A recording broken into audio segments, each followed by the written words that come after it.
What is up sa inyo mga boss madam? Ako nga pala si Boss A at ako ay isang aspiring entrepreneur dito sa Cabuyao, Laguna. At nandito ako mismo ngayon sa aming small cafe dito sa Mamatid, Cabuyao, Laguna. Gusto ko lang kayo bigyan ng tour dito sa aming small cafe at bibigyan ko na rin kayo ng idea kung magkano ba ang dapat puhunan para makapagpatayo ng small cafe. At syempre mga boss madam, lagi itong nakadepende sa preference ng mismong magtatayo ng isang small cafe. At dito sa part namin mga boss madam ay gumastos kami ng almost 200,000 kasama na ang lahat ng mga gamit, pagko-construct, at kasama na rin yung sa upa, yung tinatawag nilang advance at deposit. Tulad ng sinabi ko mga boss madam, last vlog ko, naka 1 year na itong store na ito. At ipapakita ko sa inyo last September 2023 kung magkano nga ba ang kinita namin noong isang buwan na iyon. At dahil nabanggit ko rin mga boss madam na within 4 months,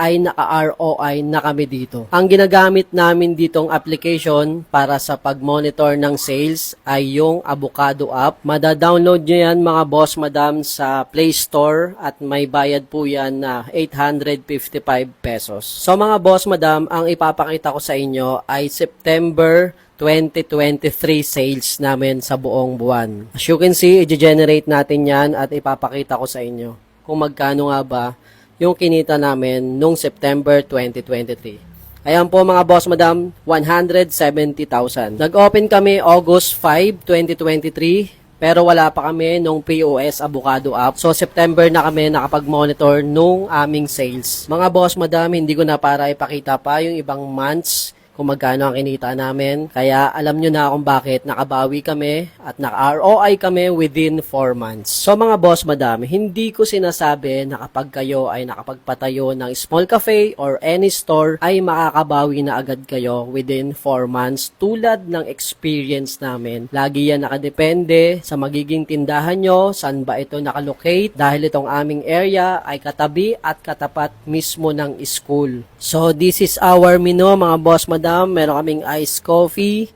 may non-coffee series, meron ding frap, at meron kaming yogurt shake. For the snack naman mga boss madam, meron lang kaming dalawa. Ito yung beef shawarma burger at beef shawarma nachos. At dito ko natatapusin ang video mga boss madam. Maraming salamat sa panonood. Maraming salamat sa suporta. See you sa next vlog.